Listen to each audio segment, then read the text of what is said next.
Vous savez, on l'a souvent dit à Doxa, quand on entend les voix prier, ça l'embrase nos cœurs. On aime ça entendre les petits chuchotements à gauche et à droite. C'est quelque chose qui est merveilleux d'entendre l'épouse de Christ prier à lui. Aujourd'hui, on continue notre série dans les poisons du cœur, comme on l'a fait déjà les 2 dernières semaines. Puis aujourd'hui, je vous invite à tourner dans Hébreux 10, les versets 19 à 25. Quand Pasteur Éric m'a demandé s'il y avait un poison du cœur en particulier que ça me tentait d'enseigner, que ça me tentait d'amener à son Église, on avait la liste de prédications dans les mains, puis tout de suite, mes yeux se sont mis sur l'apathie. Parce que c'est quelque chose avec lequel moi-même encore, aujourd'hui, alors que je me présente devant vous, c'est quelque chose que je lutte avec. C'est quelque chose qu'il faut constamment que je mette à mort. C'est quelque chose qui vient puis qui tourne son visage, qui tourne son visage laid pour venir empoisonner mon cœur. Fait que je savais de quoi j'allais parler. Parce que c'est quelque chose que j'ai dans ma vie, que je dois lutter constamment, activement contre. Donc, lisons le passage de Hébreux 19 à 25 qui dit ceci. Ainsi donc, frères, puisque nous avons au moyen du sang de Jésus une libre entrée dans le sanctuaire, par la route nouvelle et vivante qu'il a inaugurée pour nous au travers du voile, c'est-à-dire de sa chair, et puisque nous avons un souverain sacrificateur établi sur la maison de Dieu, approchons-nous avec un cœur sincère, dans la plénitude de la foi, les cœurs purifiés d'une mauvaise conscience et le corps lavé d'une eau pure. Retenons fermement la profession de notre espérance, car celui qui a fait la promesse est fidèle. Veillons les uns sur les autres pour nous exciter à la charité et aux bonnes œuvres. N'abandonnons pas notre assemblée, comme c'est la coutume de quelques-uns, mais exhortons-nous réciproquement, et cela d'autant plus que vous voyez s'approcher le jour. C'est la parole de Dieu. Prions. Seigneur, j'ai besoin de toi ce matin pour m'aider d'annoncer ta parole. Seigneur, je te prie que ta parole ce matin puisse prendre racine dans le cœur des gens, dans les cœurs, Seigneur, de ceux qui vont l'entendre. Seigneur, que l'apathie puisse être déracinée pour que toi, tu puisses être enraciné, Seigneur, pour que ton évangile puisse briller au travers de les vies ici à Doxa. Seigneur, tu sais qu'ici, on n'est pas pour célébrer les hommes. On vient ici pour te célébrer toi. Je te prie, Seigneur, qu'on puisse prendre plaisir en qui tu es, Seigneur, qu'on puisse s'approfondir dans la connaissance de qui tu es, afin qu'on puisse avoir du bois, du carburant sur le feu de notre adoration envers toi. On ne vient pas ici, Seigneur, pour se remplir la tête de théologie, mais cette théologie, Seigneur, vient comme étant du carburant. C'est quelque chose, Seigneur, qui vient transformer nos vies afin qu'on puisse marcher comme que tu nous appelles à marcher dans ta parole. Ou c'est qu'on est capable de courir après les pas de Christ, que lui a tracé le passage pour nous. Je te prie, Seigneur, que tu puisses faire ton œuvre ce matin, puis que tu puisses encourager ton Église, puis transformer des vies, puis amener des vies à Christ. C'est le but, Seigneur. C'est pour ça, Seigneur, qu'on annonce la parole. C'est pour ça, Seigneur, qu'on témoigne de ton évangile aux gens autour de nous. Seigneur, je te prie que tu puisses exhorter les saints ce matin, puis que tu puisses nous encourager à persévérer, puis à faire mourir l'apathie dans nos vies pour regarder à toi. Amen. Amen. Donc ici, l'idée principale de notre texte, c'est ceci. Un cœur apathique nous rend engourdis aux grâces et bénédictions qui nous ont été procurées en Jésus-Christ. Je répète, un cœur apathique nous rend engourdis aux grâces et bénédictions qui nous ont été procurées en Jésus-Christ. Pour vous mettre un petit peu dans le contexte de notre texte ici, Pasteur Miguel l'a bien dit la semaine passée quand il était en Hébreux 12, il dit le livre de Hébreux, on ne sait pas exactement c'est qui en est l'auteur. On peut avoir plein d'hypothèses, on peut avoir peut-être une bonne idée de qui aurait peut-être pu l'écrire, mais on n'est pas capable de dire avec certitude c'est qui l'a écrit. Par contre, au travers de Hébreux, au travers des données que nous avons historiques, nous croyons que Hébreux fait une partie intégrale au canon des Écritures. Comme tous les livres de la parole de Dieu, on croit que Hébreux est aussi la parole de Dieu, puis fit dans les 66 livres qu'on retrouve dans la Bible.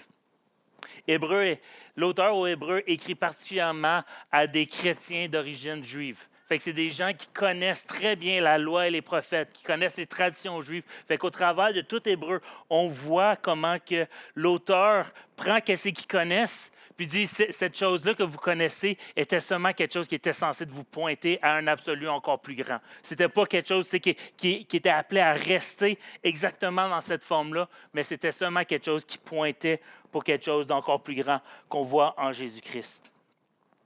Donc, l'auteur utilise ça pour embraser les cœurs, pour encourager les cœurs à redoubler, puis à motiver, à faire avancer l'Église en croissance.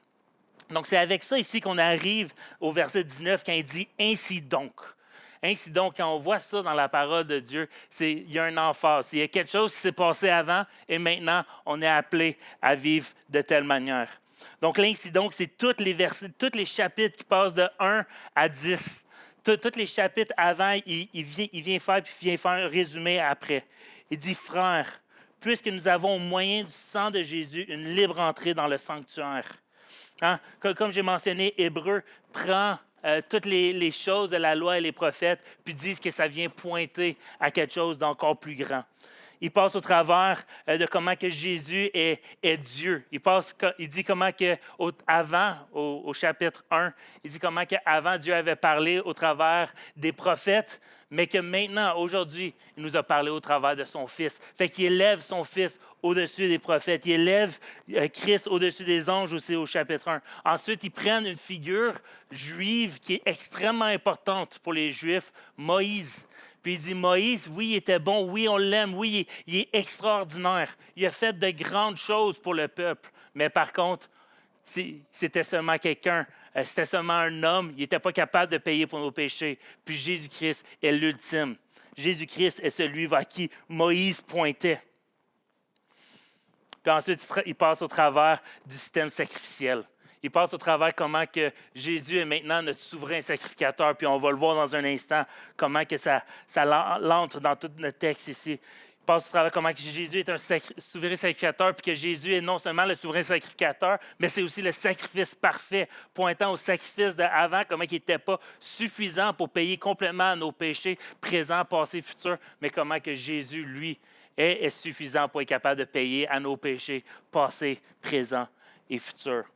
Fait que c'est ici qu'arrive avec « Ainsi donc », puisque nous avons, au moyen du sang de Jésus, une libre entrée dans le sanctuaire par la route nouvelle et vivante qu'il a inaugurée pour nous au travers du voile, c'est-à-dire de sa chair. Et puisque nous avons un souverain sacrificateur établi sur la maison de Dieu, approchons-nous. Ce qui m'amène à mon premier point, qui dit « Le voile est ouvert, approche-toi ». Ici, dans notre texte, on voit clairement que Jésus est quelque chose de spécial, est quelqu'un de spécial. Que Jésus a passé au travers de quelque chose que personne d'autre était capable de passer au travers auparavant. Les souverains sacrificateurs avaient un rôle particulier.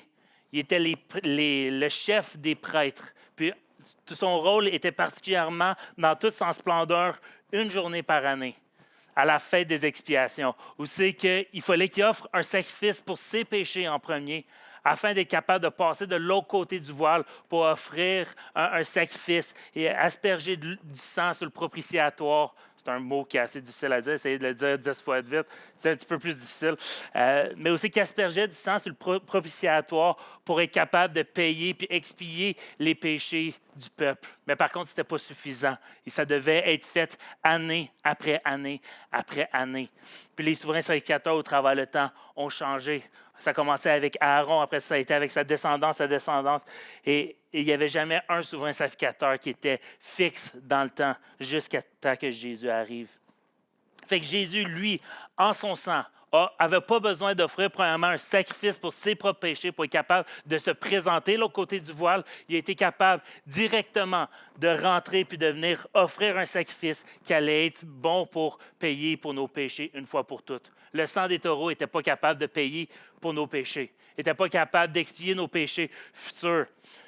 Ces choses-là pointaient seulement à Christ. Mais lui, il a offert lui-même, il a offert le sacrifice, puis le sacrifice, c'était sa propre vie. C'était son propre sang qui a coulé pour nous, qui a donné une nouvelle alliance. Où c'est que maintenant, c'est plus seulement le souverain sacrificateur qui a le droit de rentrer de l'autre côté du voile. Quand Jésus est mort, le voile est déchiré, nous donnant un libre accès. Un libre accès à l'autre côté du voile, où c'est qu'on est capable de rentrer dans la présence de Dieu en prière. C'est sur ça aussi ce matin que je veux taper un petit peu du marteau. Essayez-nous de nous faire voir à quel point que Dieu nous a donné cette libre accès-là auprès de lui, mais pourtant dans nos vies, on le fait tellement peu souvent. Les statistiques démontrent qu'en majorité, les croyants passent moins que 5 minutes par jour en prière. Ça ne veut pas dire que ça s'applique à vous ici en ce moment, mais les statistiques démontrent qu'il y a peu de gens qui passent du temps en prière. Puis je crois qu'une des raisons, c'est l'apathie. L'apathie qui vient, qui dit « ça sert à quoi de passer du temps en prière? Ma journée, j'ai d'autres choses à faire. J'ai d'autres choses à faire aujourd'hui qui doivent occuper plus mon temps. » Mais non, nous sommes appelés puis on a un libre accès d'approcher du trône de grâce pour être capable d'aller voir notre souverain sacrificateur qui est là comme médiateur pour nous, entre nous et Dieu. On est appelé à pas seulement aller en prière avec un cœur occupé par d'autres choses. On est appelé, vous voyez ici au verset 22, on est appelé à s'approcher de lui avec un cœur sincère, dans la plénitude de la foi, les cœurs purifiés d'une mauvaise conscience et le corps lavé d'une eau pure. La manière dont on se présente en prière devant Dieu est extrêmement importante. On ne vient pas seulement avec les idées ailleurs. Quand on se présente devant Dieu, on est dans un temps qui est saint avec lui. Dans un temps où c'est que tous nos regards devraient être tournés vers lui. Où c'est que quand on s'approche de lui, on est capable de trouver un réconfort, qu'on est capable de trouver la paix, qu'on est capable de trouver l'énergie pour continuer aujourd'hui. Vous savez, un des pères des réformateurs, Martin Luther, il disait que quand il y avait une journée extrêmement chargée, il devait redoubler de temps qu'il passait en prière. Parce qu'il savait qu'il n'allait pas être capable d'accomplir les choses qu'il avait à faire dans sa journée s'il ne s'appuyait pas sur Dieu pour être capable de l'aider au travers de tout ça. Donc, quand on a un cœur apathique, ça nous vole de ces grâces-là qu'on est capable d'avoir maintenant en Jésus-Christ. C'est qu'on est capable maintenant de s'approcher de lui. Ou c'est qu'avant, c'était seulement le souverain sacrificateur qui était capable de rentrer de l'autre côté du voile. Maintenant, on peut. On a un libre accès, puis on est capable d'avoir tellement de bénédictions qui viennent dans nos vies quand on s'approche de lui. Mais le cœur apathique vient, tourne son visage laid, puis dit, ça va servir à quoi?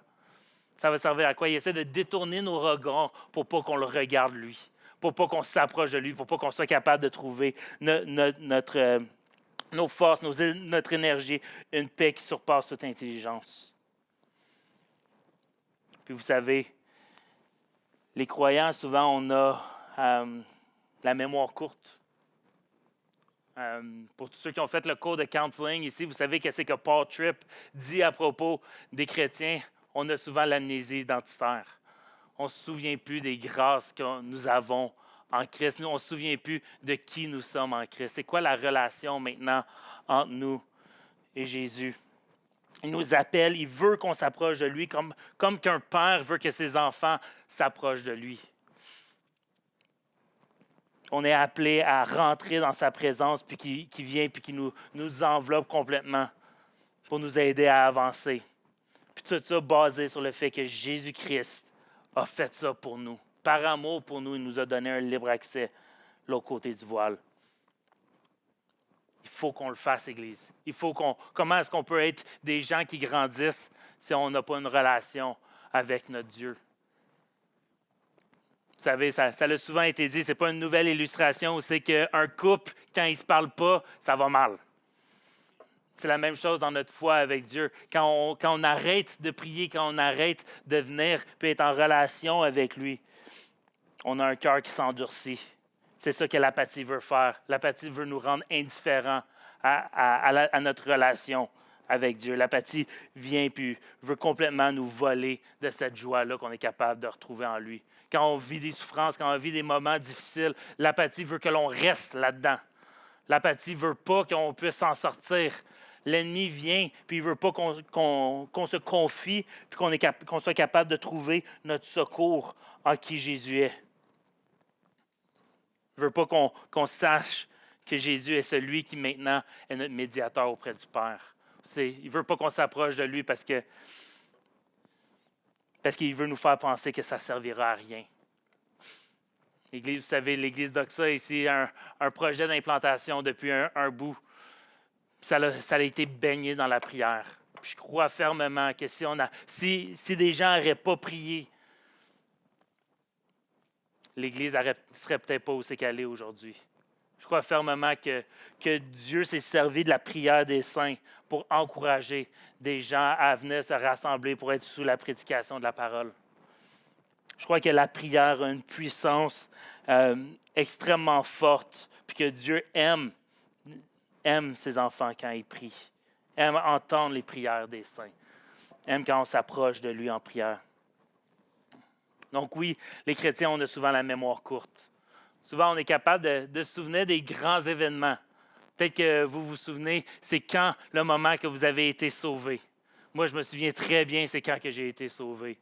Mais par contre, au travers des années, on découvre des affaires à propos de Dieu, on s'émerveille de qui il est, puis 2-3 semaines après, on oublie qu'est-ce qu'on vient d'apprendre. On oublie sur quoi repose notre foi des fois. Je suis sûr que la majorité de vous vous souvenez quand est-ce que le 11 septembre est arrivé. Je suis sûr que vous êtes capable de vous souvenir avec qui vous étiez. Un moment tragique dans l'histoire. Mais combien de temps est-ce que vous vous arrêtez pour penser à ces événements-là de ce jour-là? Combien de fois est-ce que vous vous arrêtez pour penser aux événements qui ont mené à votre salut? Les événements de comment que Dieu a agi dans votre vie pour vous transformer de la noirceur à la lumière. Ce qui m'amène à mon deuxième point. Il est fidèle. Accroche-toi. Au verset 23, ici, on voit qu'on est appelé à retenir fermement la profession de notre espérance, car celui qui a fait la promesse est fidèle. Donc, notre espérance ici, elle est basée sur la promesse de Christ, sur la promesse que qu'est-ce que Christ nous a dit. Une des plus grandes grâces que nous avons, c'est la révélation de Dieu par sa parole. Comment que Dieu est un Dieu qui est personnel, qui n'est pas impersonnel. Ce n'est pas seulement une petite statuette dans le coin où c'est qu'on va une fois par journée pour prier puis qu'on n'est pas en relation avec. Non, on a un Dieu qui est personnel, qui nous parle, puis il a parlé au travers des Écritures. Il a parlé, il nous a promis des choses dès la Genèse. On voit que quand Adam et Ève ont péché, il y a une séparation qui s'est passée entre les hommes et Dieu. Le péché est rentré dans le monde, la terre a été corrompue, la création a été corrompue, le cœur des hommes a été corrompu. Mais tout de suite, à partir de Genèse 3,15, il nous fait une promesse qu'un jour, il va y avoir quelqu'un qui va venir écraser la tête du serpent. Puis cette promesse-là vient, puis on est capable de voir un éclairci un petit peu plus grand au travers des Écritures. On voit qu'au travers de la descendance d'Abraham, toutes les nations vont être bénies. Ce n'est pas seulement un petit peuple, mais aujourd'hui, on est capable de voir le fruit de cette promesse-là, où c'est qu'en Christ, maintenant, ici au Canada, même si on n'est pas d'origine juive, on est capable de le connaître. On est capable d'être béni au travers de ça.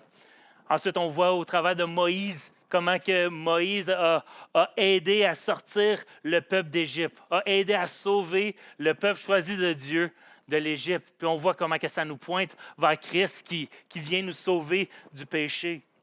On voit comment que Moïse, en communication avec Dieu, encore une fois, on a un Dieu qui est personnel, qui a parlé à Moïse sur le mont Sinaï, puis qui a donné la loi, qui a instauré le système sacrificiel, qui, encore une fois, nous pointait vers le sacrifice de Dieu, de Christ à la croix pour nous.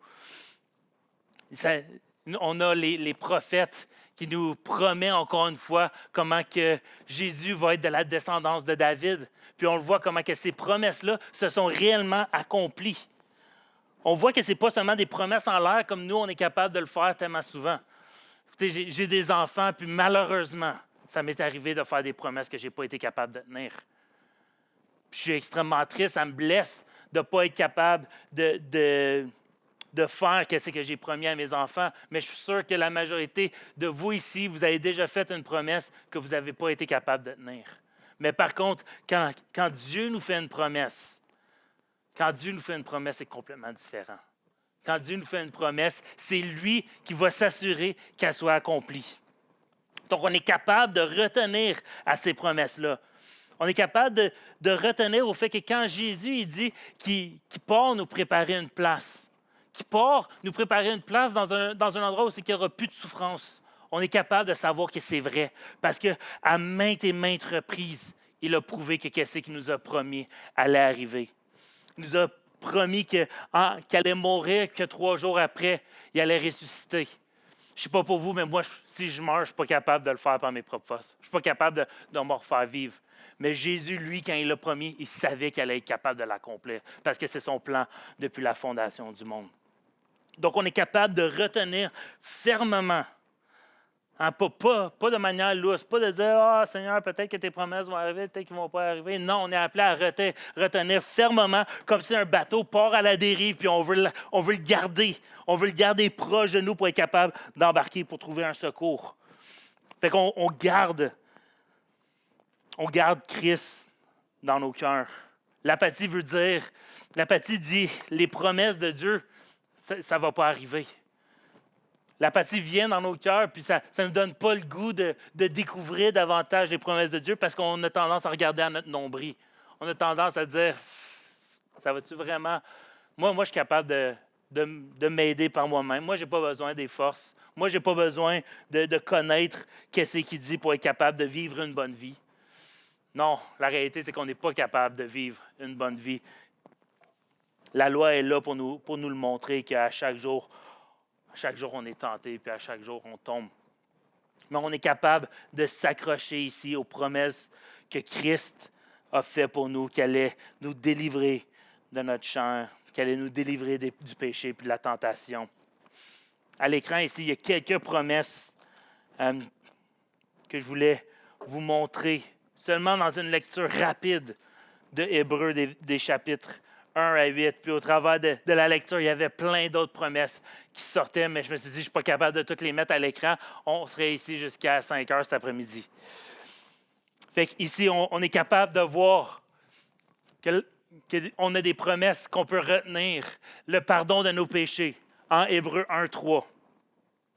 On est capable de retenir cette promesse-là que Jésus-Christ nous pardonne. En Hébreux 2, 18, on a le secours des tentations. On sait que quand on s'approche de lui et qu'on est tenté, quand on reçoit une tentation, il nous procure un chemin pour être capable de ne pas tomber. En Hébreux 4, 1, on a l'assurance qu'on va avoir un repos éternel. Hébreux 6, 4, on a cette assurance puis on est capable de retenir à cette promesse que nous avons le Saint-Esprit en nous. Non seulement ça, mais on a même le Saint-Esprit en nous qui atteste à notre âme que nous sommes des enfants de Dieu. Hébreux 7, 25, on a cette espérance que le salut que nous avons n'est pas un salut qui doit être fait à maintes reprises, mais on a un salut qui est parfait. Parce que c'est Jésus qui l'a accompli pour nous. Hébreux 8, 10, on a la promesse que maintenant, on a la loi écrite sur nos cœurs. On s'est fait enlever un cœur de pierre pour nous donner un cœur de chair. Et la loi a maintenant été écrite sur nos cœurs afin qu'on puisse vivre de manière qui plaît à Dieu. À Hébreux 8, 12, on a la promesse qui ne se souvient plus de nos péchés. On a la promesse qui ne va pas garder nos péchés contre nous, mais il les a complètement effacés. Il les a complètement effacés parce que Christ a payé pour nos péchés à la croix. L'apathie veut que l'on mette nos cerveaux à off quand on regarde à ces promesses-là. L'apathie veut qu'on arrête de regarder puis de retenir ces promesses-là pour être capable de tomber dans l'oubli. Mais quand on commence à tomber dans l'oubli, c'est là que nos pensées commencent à aussi s'échapper. C'est là que le bateau qui est parti à la dérive, il s'éloigne encore plus. C'est que notre cœur devient de plus en plus engourdi aux grâces et bénédictions qui nous ont été procurées en Jésus-Christ. Donc, Église, comment est-ce qu'on fait pour être capable de retenir ces promesses-là si on ne les connaît pas? On est appelé à les tenir fermement. Si on est appelé à les tenir fermement, c'est qu'on doit lire la parole. C'est qu'on doit être dans la parole à chaque jour pour savoir qu'est-ce qu'elle nous dit. Ça ne veut pas dire de juste cocher une case, comme on l'a entendu souvent, juste de dire on doit lire les 3 chapitres qu'on a à lire dans notre plan de lecture. Mais on doit se délecter de qui il est. On doit lire la parole de manière à en faire ressortir ses promesses pour être capable de s'agripper à ses promesses. Pour être capable de ne pas laisser notre âme vaciller de droite à gauche. Si ce n'est pas une pratique courante dans votre vie de lire la parole de Dieu, je vous encourage fortement à considérer de prendre la parole de Dieu et d'en faire vos délices. C'est extrêmement important. Une des disciplines qui prend malheureusement le bord souvent quand on grandit dans une famille chrétienne. On va à l'éducation chrétienne le dimanche matin quand on est enfant.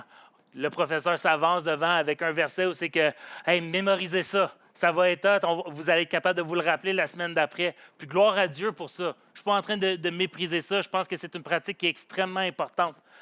Le problème vient que quand cette pratique-là n'est pas transmise après l'éducation chrétienne, quand cette pratique-là reste à l'éducation chrétienne, puis ne vient pas dans nos vies personnelles, quand on ne mémorise pas la parole de Dieu, on n'est pas capable d'arriver quand les tentations viennent, de se servir de la parole de Dieu pour venir écraser les tentations, comme Jésus l'a fait dans le désert.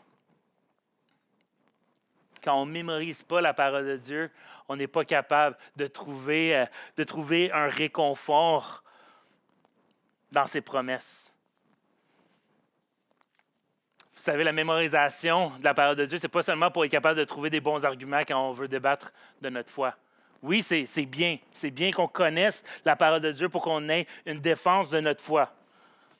Mais par contre, la mémorisation des passages, c'est pour nous aider à combattre. C'est pour nous aider à ne pas être apathiques aux choses qui viennent autour de nous. Mais quand les tentations viennent, on est capable de sortir la parole, puis de la réciter, de se rappeler des promesses qui sont écrites, de se rappeler de ce que Christ a fait pour nous, de se rappeler de la souffrance que lui a vécue, puis dire, mais la souffrance que moi je vis en ce moment est tellement petite à comparer de ce que lui a vécu tout au long de sa vie. Puis on est capable de voir que lui a été capable de résister à la tentation et que maintenant, nous, on est capable d'avoir un accès vers lui. Donc, Église, la mémorisation de la parole de Dieu est extrêmement importante comme discipline spirituelle. La prière est importante. La lecture de la parole est importante. La garder dans nos cœurs. Psaume 119, au verset 11, dit « Je serre ta parole contre mon cœur afin de ne pas pécher contre toi. » On est appelé à serrer la parole contre nos cœurs. Comme ça, quand la tentation vient, on ne se laisse pas absorber par cette tentation-là. Mais Dieu nous a fait grâce aussi. Il nous a donné une Église où c'est qu'on est capable d'être entouré d'autres croyants, d'autres personnes qui retiennent cette espérance. Il nous a donné des frères et des sœurs sur lesquels on est capable de s'appuyer dans les moments de difficulté. Il nous a donné des gens qui nous aiment et qui veillent sur nos cœurs. Ce qui m'amène à mon 3e point. Tu n'es pas seul. Veille. L'auteur du livre aux Hébreux n'écrit pas seulement à une personne. Ce n'est pas comme Paul quand il écrit à Timothée ou à Tite dans ses épîtres pastorales. Il écrit à un regroupement de chrétiens, à un regroupement de personnes qui ont une foi sincère en Jésus-Christ. Puis ici, au verset 25, si je saute le verset 24, on s'en va au verset 25, puis on va revenir au 24. Il dit « N'abandonnons pas notre assemblée comme c'est la coutume de quelques-uns, mais exhortons-nous réciproquement, et cela d'autant plus que vous voyez s'approcher le jour. » Ici, quand il dit « N'abandonnons pas notre assemblée », il n'est pas en train de dire que c'est des gens qui ont rejeté la foi, qui ont rejeté l'Évangile. Non, à cette époque, quand tu étais associé à des chrétiens, tu avais la persécution qui venait avec. c'était pratiquement indissociable. Tu étais un chrétien, tu avais la persécution. Puis quand tu t'assemblais en tant que chrétien, bien, les gens autour étaient capables de voir que tu t'assemblais en tant que gens qui croyaient en Jésus-Christ. Ils étaient capables de voir, OK, bien, tous ceux qui sont là, maintenant, on va les persécuter. Fait qu'il y avait cette pratique-là, cette coutume-là, où c'est que des gens disaient, bien, pour ne pas recevoir cette persécution-là, je ne vais pas m'associer à ce groupe-là, à cette journée. Je vais me retirer, je vais vivre ma foi toute seule pour ne pas être persécuté. Fait que si c'est ça quand il dit « N'abandonnons pas notre assemblée », c'est ne vous éloignez pas de d'autres personnes. Ne vous éloignez pas des croyants. Parce que comment est-ce que vous allez être capable de garder votre foi si vous êtes séparés? Vous savez, il n'y a pas si longtemps que ça, pendant la COVID, on a été forcés d'être par Zoom pendant un temps. Gloire à Dieu, au travers de la COVID, Doxa a grandi d'une manière qu'on n'aurait pas pu s'imaginer. Mais par contre, beaucoup de gens ont souffert parce qu'il n'y avait pas cette communion fraternelle-là qui était aussi intense qu'elle avait été déjà dans le passé. Gloire à Dieu, on est sorti de cette période-là qui était difficile, mais beaucoup de gens ont souffert parce que ce n'était pas la manière naturelle que Dieu voulait que l'on s'assemble.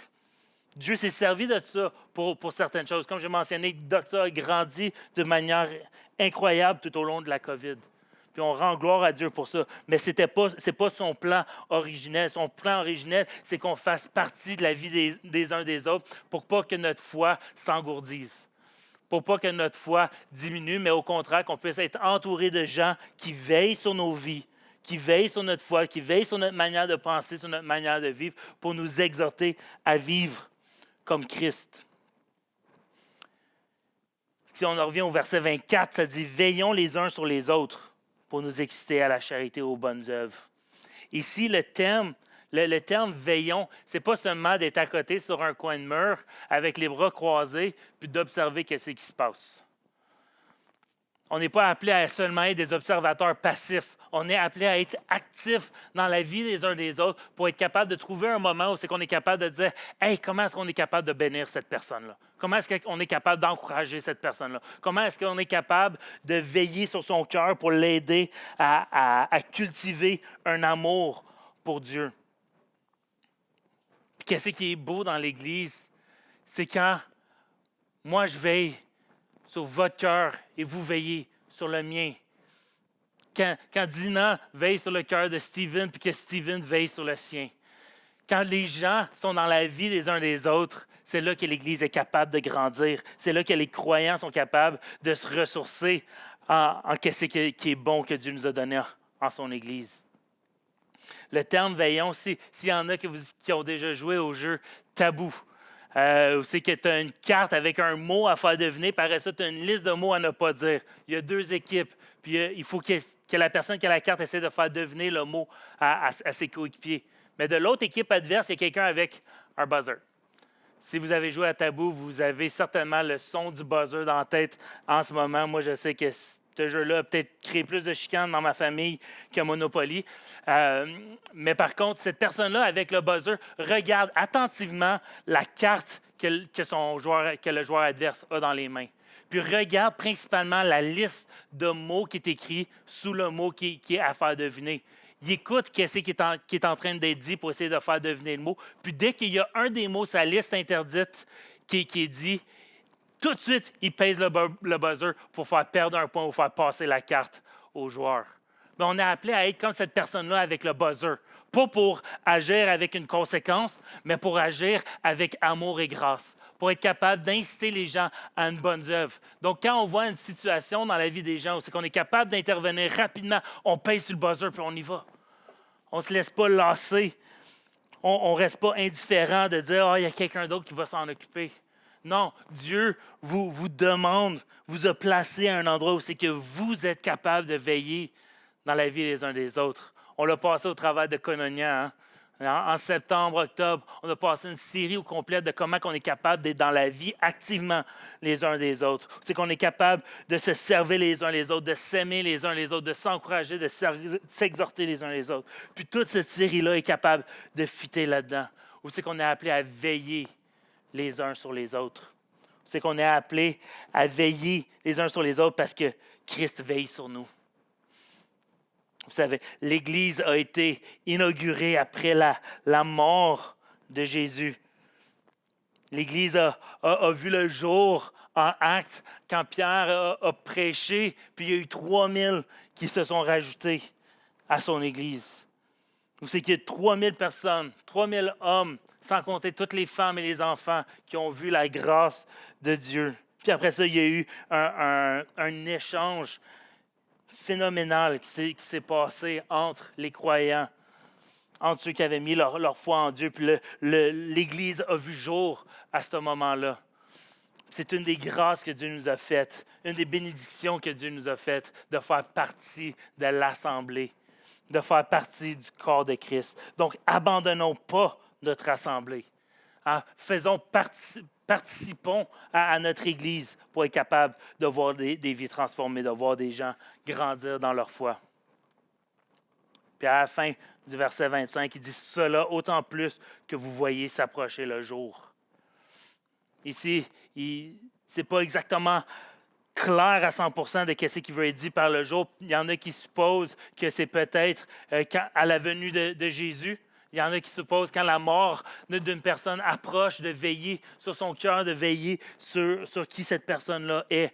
Mais dans les deux cas, il y a un sentiment d'urgence. De dire « Hey guys, le jour approche.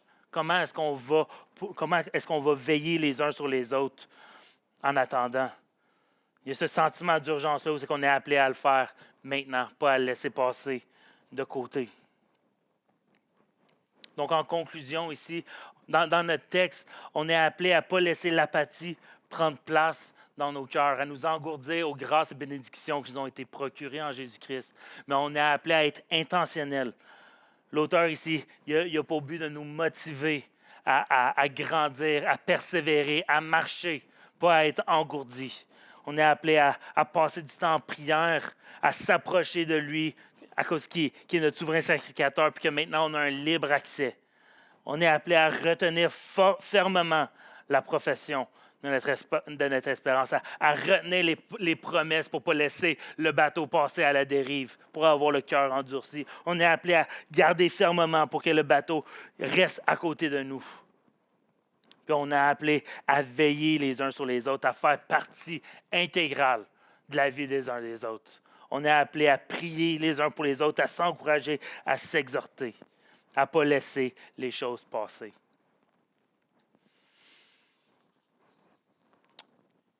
Église, on est appelé à vivre une vie qui démontre notre amour envers Dieu. Où c'est qu'on grandit. Pas seulement à cause c'est quelque chose qu'on est obligé de faire, mais parce qu'on aime Dieu, on aime Jésus, on aime ce qu'il a fait pour nous. On pointe vers lui comme dans l'Ancien Testament, il pointait vers Jésus en regardant en avant. Maintenant, nous, on pointe vers Jésus en regardant ce qui a été accompli et les promesses qu'il a pour nous dans l'éternité. On est appelé à témoigner aux gens autour de nous de la beauté de son évangile. On n'est pas appelé à rester indifférent aux vies qui vont à la perdition. On est appelé à évangéliser, à témoigner aux gens qui sont autour de nous, là où c'est que Dieu nous a placés. Permettez-moi de prier pour conclure. Seigneur, tu es un Dieu qui est bon et redoutable. Tu es un Dieu, Seigneur, qui agit dans nos vies. Tu es un Dieu, Seigneur, qui ne nous laisse pas seuls. On voit, Seigneur, au travers de ta parole, des centaines et des centaines de promesses. Permets, Seigneur, qu'on puisse rester accroché à elles. Permets, Seigneur, qu'on puisse avoir une vie transformée de jour en jour en ton image. De gloire en gloire, Seigneur, comme 2 Corinthiens 3,18 nous le dit. Seigneur, on veut avoir des vies qui sont mobilisées. On ne veut pas des vies, Seigneur, qui restent dans l'apathie. Mais on veut, Seigneur, des vies qui sont réellement transformées pour ta gloire. On veut voir, Seigneur, des gens passer des ténèbres à la lumière. On veut voir, Seigneur, des gens qui vont mettre leur confiance en qui tu es. Des gens, Seigneur, qui vont s'approcher de toi, qui a traversé le voile, puis qui nous a donné un libre accès. Je te prie, Seigneur, que tu puisses agir tout au long de la semaine. que tu puisses faire, Seigneur, qu'on puisse s'appeler, qu'on puisse s'écrire pour prendre des nouvelles, pour veiller les uns sur les autres. Seigneur, tu es un Dieu qui est bon, un Dieu qui est saint. Puis je prie, Seigneur, que tu puisses aider ton Église à grandir dans tes voies. Sans ton nom compris. Amen.